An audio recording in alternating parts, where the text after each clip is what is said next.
Today at 6, the government defends changes to the rules on foreign travel as thousands of British tourists scramble to get home from Mexico by Sunday morning.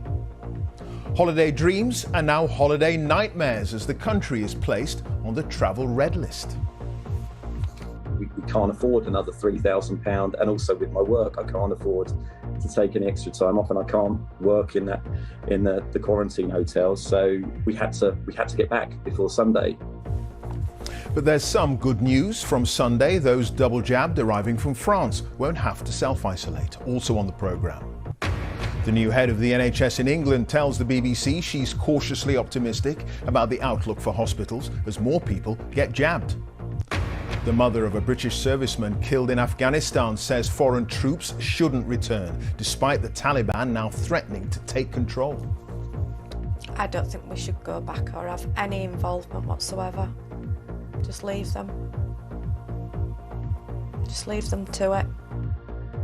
He was tactically masterful, and it has led to a gold medal for Great Britain. And Matt Walls' victory in the Omnium helps take Team GB's medal tally above 50. And coming up on the BBC News channel, she's waited 3 Olympics to get a medal, but Holly Bradshaw's pole vault bronze is a historic one for Britain.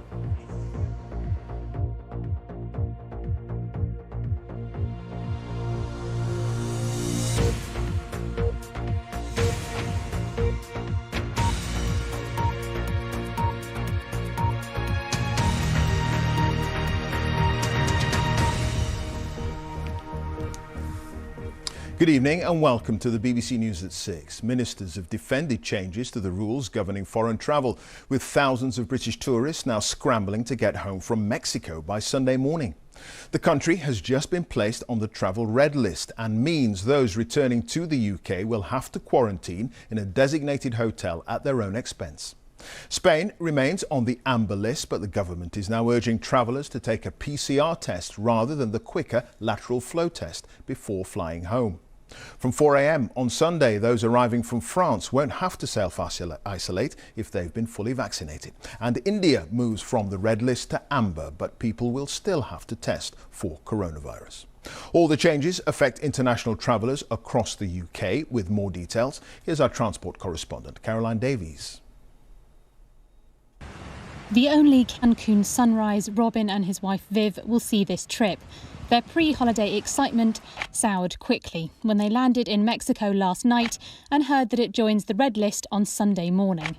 My wife's been really upset the last few hours, and the holiday itself was about £6,000, so we were really treating ourselves for just a week's holiday. Another couple of thousand for the additional flights that we've got, plus we're still paying for all the tests when we get back as well. So yeah, it's been a fair bit of money for effectively a day out.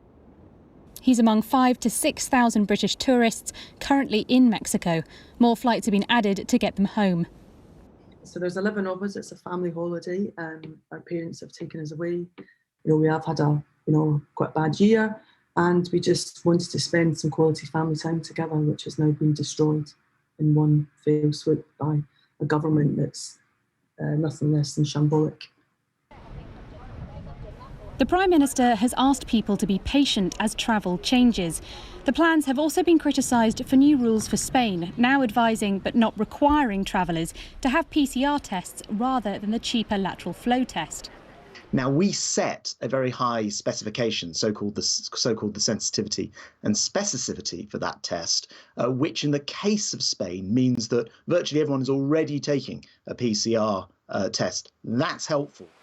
But one of the biggest holiday operators, TUI, has said that 90% of its holidaymakers use lateral flow tests. Some Conservative politicians have said PCR tests need to be dropped altogether. PCR tests can be 2 to 3 times the cost of lateral flow testing. It's pricing out holidays for those that don't have the means to pay for those tests. I wouldn't mind if the tests were going to be used for sequencing so we can find all variants of concern. But if only 5% of PCR tests are being sequenced, then surely it's a complete waste of money. Yesterday's news could be a late push for tourists to France. Eurotunnel and Eurostar have reported an increase in bookings. This kayak club north of Toulouse say they have missed UK holidaymakers, but don't know how many will be back soon. We are relieved restrictions have been lifted, but we're still dubious. Everyone anticipates and plans their holidays in May and June. And while I hope the British come back, I'm not sure they will. With the rules in place, I'm not convinced it will be that easy for them to travel here. India and the UAE will go from red to amber, while 7 new countries in Europe go green. But there's still some criticism about neighbouring countries being treated differently. Have India on the amber list and its neighbouring country, Pakistan, on the red list makes no sense. And similarly, for putting France on the amber plus and suggesting that Spain may go onto the red list. None of this makes clear control of infection sense. Back in Mexico, Robin is determined to enjoy his few hours of holiday. I'll try and go for a little wander along the beach. We need to get as much squeezed into this 24 hours. Escaping abroad might be easier, but uncertainty still hangs over holidays. Caroline Davis, BBC News. The number of daily coronavirus cases has gone up. The latest figures show there were 30,215 new infections in the latest 24-hour period, with an average of 26,201 new cases per day in the last 7 days. 86 deaths were recorded in the past 24 hours. That's an average of 82 a day in the past week. The number of people in hospital with COVID is now below 5,700. More than 88% of adults in the UK have had their first jab, and over 73% are now fully vaccinated. The new head of the NHS in England, Amanda Pritchard, has told the BBC she's cautiously optimistic about the outlook for hospitals in the coming weeks as more people get vaccinated against COVID. She's urging everyone to remain cautious, but the number of people being pinged by the COVID app in England and Wales has fallen significantly. With more, here's our health editor, Hugh Pym. And how long have you been volunteering? First week in the job, and the new head of NHS England made a point of visiting a vaccination centre. There's more and more young people coming through. But it seems still not enough young people, with news that 1 in 5 COVID hospital admissions last month were for patients under 35. Older people who were more vulnerable are better protected thanks to the vaccines. And Amanda Pritchard says there's a lesson for 18 to 34-year-olds. So young people are not immune, and the best way they can protect themselves absolutely is to get that vaccine if they haven't already. Hello. Fita is an international student. He had to delay his jab because of travel, then caught COVID and developed a blood clot on his lungs. He's in hospital in Leeds, where managers want to highlight the risks for those who haven't been vaccinated. I'm 25, and then suddenly, just in, I don't know, a couple of hours, I'm in a hospital in pain. I never imagined that, it will be that quick, it will be that pain. With the trend for cases falling, the number pinged by the COVID app, having risen steeply, has started coming down. In the last week of July in England and Wales, there were fewer than 400,000 alerts sent out telling people to self-isolate, compared with nearly 700,000 the previous week. As for daily COVID hospital admissions in England, having gone up a lot, they've continued to level off. NHS chiefs now think the pressure on hospitals won't be as bad as predicted. I think it's very difficult to predict the future, but I think what we certainly can say is that the number of patients being admitted to hospital with COVID has flattened out over the course of the past few days. So I think we would agree that there is some grounds for cautious optimism. But there's still a growing backlog of non-urgent operations to be carried out, with more than 5 million on the waiting list in England. What do you say to a patient who's waited more than a year for a hip replacement, a knee replacement or another important operation? That is absolutely our focus now. Yes, today's challenges, yes, the COVID vaccination programme, the booster programme, but yes, really now coming together across the NHS in the same way we have done over the last 18 months to tackle those backlogs. So there are many big challenges for the new boss of NHS England, and now there's a new one, rolling out the vaccination programme to 16 and 17-year-olds, which ministers want to see getting underway within weeks. Hugh Pym, BBC News. 7 men have been jailed for the murder of Aya Hashem, a student who was shot dead in a feud between 2 rival businesses. The 19-year-old law student died in a botched drive-by shooting in Blackburn in May last year. The tyre firm boss, Feroz Suleiman, had arranged the killing of a rival tyre company executive, but the gunman he hired shot Ms. Hashem instead. Her brother has been speaking of his relief that those responsible for his sister's death are now behind bars. All I can say is I'm glad that a lot of other people are going to be safe. No one else is going to be hurt by these people. And a lot of people are happy that these people are going to spend a lot of their lives inside prison. A 39-year-old man has appeared in court in Cardiff charged with the murder of his stepson, Logan Mwangi, also known as Logan Williamson. The 5-year-old's body was found in the River Ogmore in Sarn near Bridgend last Saturday. Our Wales correspondent, Howell Griffith, joins us now. Howell, just explain more behind this case. Yes, Clive, well, officers describe it as a harrowing case. It started in the early hours of Saturday morning when they received calls about a missing child. Shortly afterwards, they found 5-year-old Logan's body in the Ogmore River in Sarn. Now, by Sunday evening, it had changed into a murder investigation with the arrest of 3 people. And today, those 3 appeared before magistrates here in Cardiff. The first of them was John Cole, Logan's stepfather, accused of his murder. The 39-year-old only spoke to confirm his name and his address in Sarn. Now, he has also been accused of perverting the course of justice alongside Logan's mother, Angharad Williamson, and a 13-year-old boy who we can't name because of his age. Now, all 3 have been kept in custody and they'll appear before a judge in a Crown Court tomorrow. I know this latest development has brought shock to people in Sarn. All week we've seen some of Logan's young classmates and parents in tears bringing teddies and flowers to the place where he was found. There are now plans to hold a ceremony in his honour on Saturday. OK, Hewell, thank you for that. Hewell Griffith there, live in Cardiff. Team GB's medal tally at the Tokyo Olympics has now passed 50, with 16 of them golds, including Matt Walls today winning in the velodrome in the men's Omnium race. There was bronze for Holly Bradshaw in the women's pole vault, and Liam Heath also took bronze in a photo finish in the 200 metres kayak single. Our sports editor Dan Rowan has the very latest. Britain's dominated in the velodrome at the last 2 games, but here in Tokyo they had to wait until day 4 on the track for a first gold. Oldham's Matt Walls, master of the Omnium. One of the sport's most brutal spectacles, it features 4 races, culminating in a 100-lap epic, the 23-year-old dominating from start to finish to clinch the title. Fortune favours the bold, and there were none bolder than Walls in this one. Not yet a household name, Walls is now British cycling's latest star after a win he dedicated to his family. I wouldn't be here without them, especially my parents. When I was youth growing up, travelling around the country racing, yeah, no chance I'd be here without them, so big thank you to them. Elsewhere, however, Britain's cyclists have continued to struggle here. Jason Kenny's 9-year reign as Olympic sprint champion over, as he was beaten in the quarter-finals. And in the women's Keirin, there was an abrupt end to Katie Marchant's chances, as her hopes of victory came crashing down. But at the National Stadium, Holly Bradshaw was trying to secure her first medal in this, her 3rd Olympics. This clearance securing a place on the podium. So far, these have been a frustrating games for Britain's athletics team, but Holly Bradshaw is now guaranteed a medal. The question is, what colour will it be? Off the pole vault final, Bradshaw, Having failed to match her British record of 4 metres 90, bronze it was.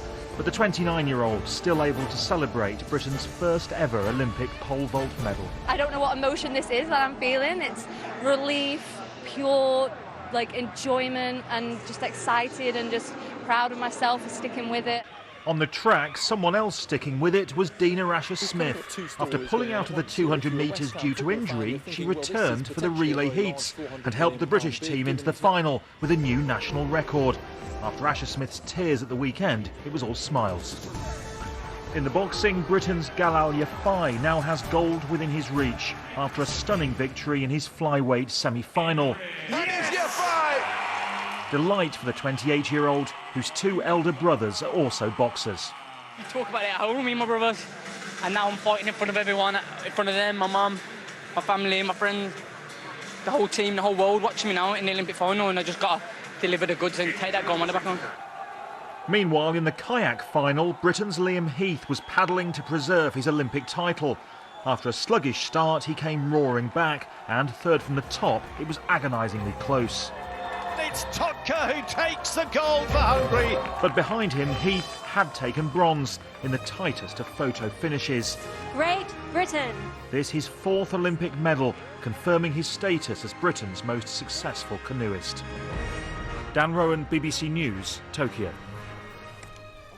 Let's take a look at some of the day's other Olympics news. And the Chinese diver Tian Hongchan won gold with a new world record in the women's 10-metre platform. Aged just 14, she scored 3 perfect tens. In the men's hockey, India took bronze after coming from behind against Germany in a thrilling 5-4 victory. It's India's first medal in the event for 41 years. Belgium beat Australia in a shootout to win gold. Spain's Alberto Génez Lopez became the first ever Olympic sport climbing champion. Winning the men's combined event, the 18-year-old beat the American Nathaniel Coleman into second place, with Jakob Schubert of Austria taking bronze. And a quick look at the medals table shows Great Britain slipping to 6th place with 16 golds, 18 silvers and 17 bronze. It is now 16 minutes past 6. Our top story this evening. Thousands of British tourists in Mexico scramble to get home to avoid hotel quarantine as the country moves onto the red list. And coming up, England fight back against India in the first test, but rain delays play. And coming up in Sports Day on the BBC News Channel, we'll show you how the skateboarders took playing up to the cameras to a whole new level in the park event.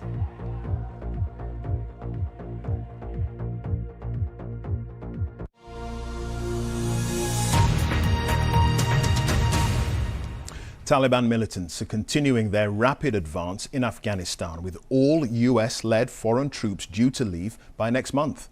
Insurgents now control large parts of the city of Lashkargah in Helmand province, with reports of bodies lying in the streets after intense fighting with government troops. Helmand used to be under the control of British forces, and in 2012, Corporal Jake Hartley was one of 6 servicemen killed when a bomb detonated beneath their armoured vehicle. It was the single biggest loss of life suffered by the British in the campaign. Well, Jake's mother, Natalie, has been watching recent events unfold in Afghanistan, has been speaking to our special correspondent, Ed Thomas. I like my candles. I'd touch that picture. I'd say good morning, good night. I'll talk to him, it's like he's here. Holding on. Memories of Corporal Jake Hartley. I have Jake's old iPhone and wallet with money and items and cinema tickets. I've got his best clothes and I polish his buckle. And I still have his shoes in shoe rack. They're just little comforts. Might seem crazy to some people, but yeah.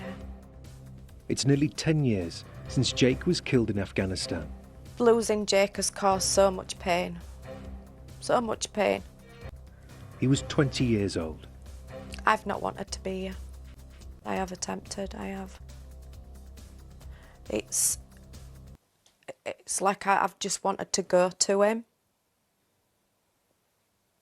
And I just want the pain and everything to just go away. After 2 decades of conflict, this is Lashkargah now, with the Taliban taking Afghanistan to the brink of civil war. I don't think we should go back or have any involvement whatsoever. We've done what we can, and it's cost a lot of lives, too many. It makes me angry. Yeah, it makes me angry. He gave his life for Queen and country, and for us to be safe. We're all seeing the Taliban pushing across the country, across Helmand, where Jake was. And how difficult is it to see those images? It's just a waste. It's just, it does feel like a waste. But I think that There's no comeback. There's nothing we can do. Corporal Jake Hartley was one of 457 British military deaths in Afghanistan. Jake paid the ultimate sacrifice, but so do the families. You know, we have definitely been forgotten about. Jake's last letter, the first line, states, "Hello, family. Please don't cry, Mum.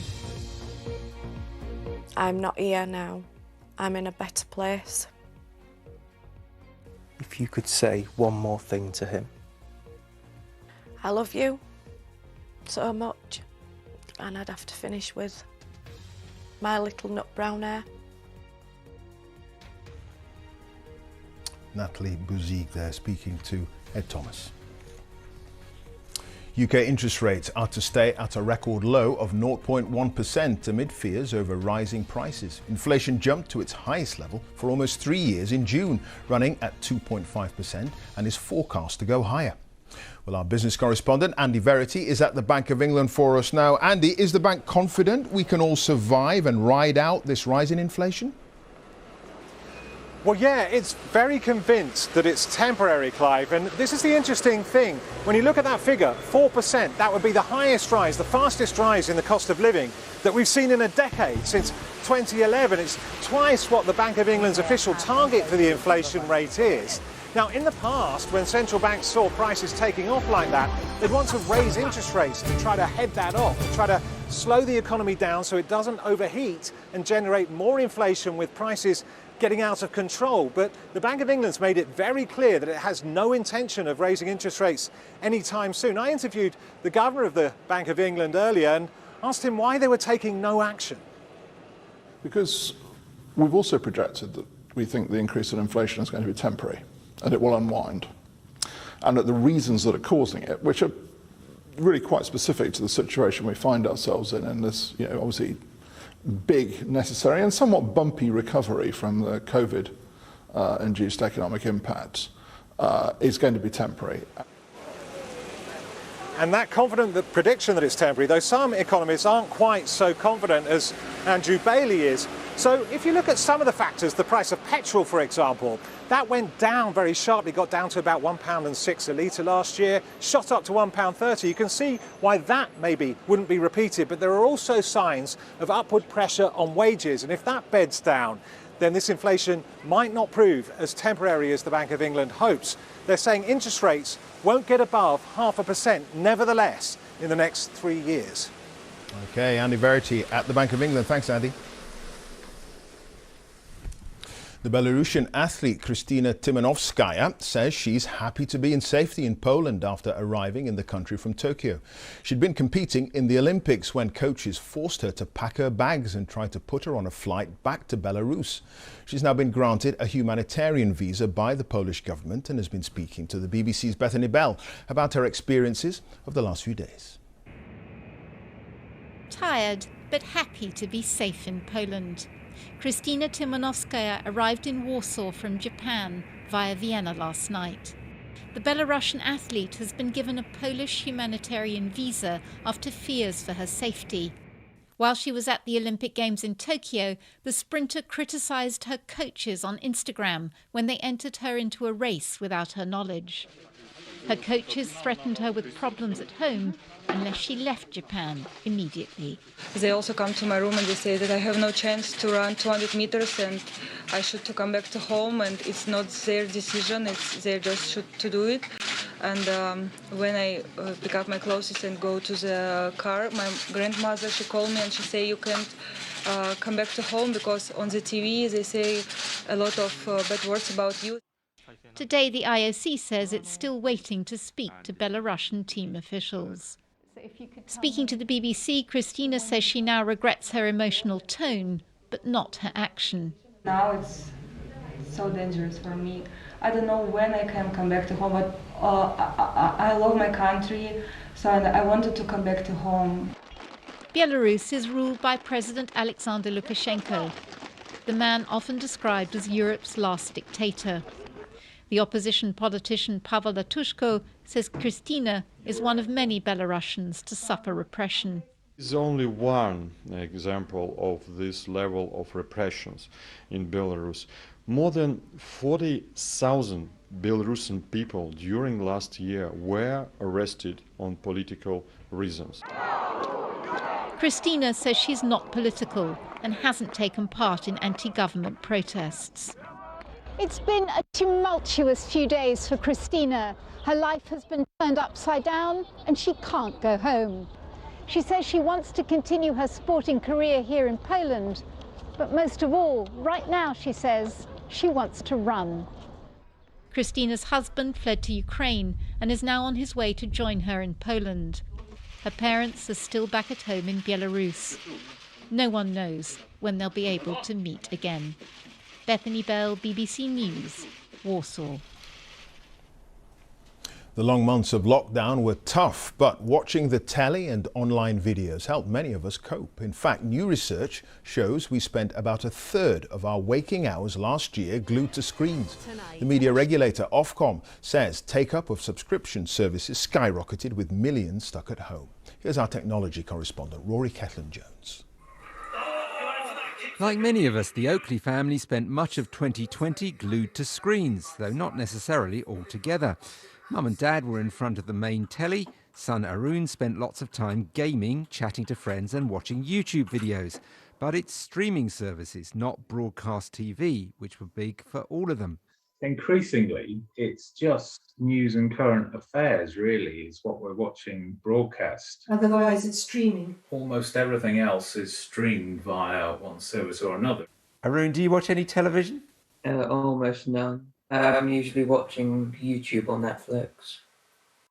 Ofcom's annual snapshot of our media habits shows we spent an average of 5 hours and 40 minutes a day watching TV or online video in 2020.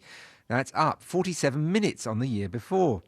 Much of the increase is down to the fact that the time watching subscription streaming services almost doubled to an hour and 5 minutes a day.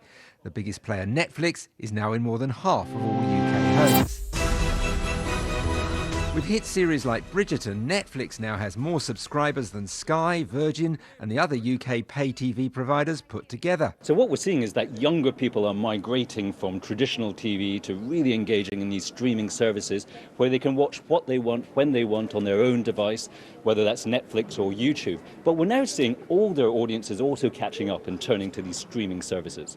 So 2020 was the year Britain became a streaming nation, with traditional broadcast TV something for older people and set to decline. But is this a permanent change? And will we want to continue to pay for the likes of Netflix, Amazon Prime, Now TV, Disney Plus? Or will we start switching some of them off? We had a total of 6 streaming services subscribed at one point. That's now kind of slimmed down to 4 at the moment, and I think another one will be dropping off soon. Hey Google, play the BBC Tech Tent podcast. Okay, BBC. One other change in our media habits: more than half of UK homes now have a smart speaker. An internet connection, not an aerial or satellite dish, is becoming the key way we all get access to entertainment. Rory Ketland-Jones, BBC News. England's bowlers have been fighting back in the first test against India at Trent Bridge after yesterday's batting collapse. But there were multiple rain interruptions, with India 125 for 4. That's 58 runs behind the hosts. Our sports correspondent Joe Wilson has more details. A day at the cricket. Well, who dresses for comfort? Dress to impress. Yes. And for nearly 2 hours at Trent Bridge, it was India so obviously superior. Well played. Every shot a decisive move towards England's meagre first innings total. Well, cricket is a sport seeking its next audience, with formats and franchises. You can't beat a test match for surprises. From nowhere, Rohit Sharma found a fielder. And straight to Sam Curran. Goodness, England had a wicket, 97 for 1. And look, after lunch, suddenly a sky of silver linings. James Anderson charging in at 39. Cheteshwar Pujara departing for 4. India's captain lasted precisely 1 ball. Dismissing Virat Kohli is one of the biggest deals in cricket. England won't have injured bowler Jofra Archer this year, so don't whisper retire anywhere near Anderson. Not sure what Ajinki Rahane heard here. Are we running? Yes, no. Bairstow's throw, run out. 4 down. What is Rahane doing? Could have been even better for England. Should have been. KL Rahul was dropped on 52. Frustrating? No.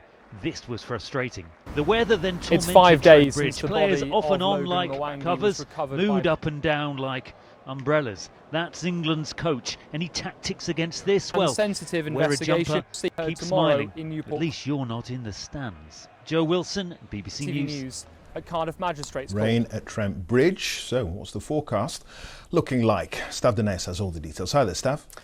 Hi there, Clive. Thank you very much. Good evening to you. Yes, rain is going to be a problem for the cricket for the next few days. In fact, low pressure has been moving in through the course of the day. Skies have been turning gloomy out west. Here's a lovely image there from Penmon in Anglesey. Some pretty heavy rain on that front as it's been spilling its way eastwards. It started glorious this morning across many eastern parts of Scotland and England, but the clouds built in, the heavy rain spread across Northern Ireland, and that was followed by a whole rash of heavy downpours and thunderstorms across much of Ireland, a few popping up there in towards Wales too.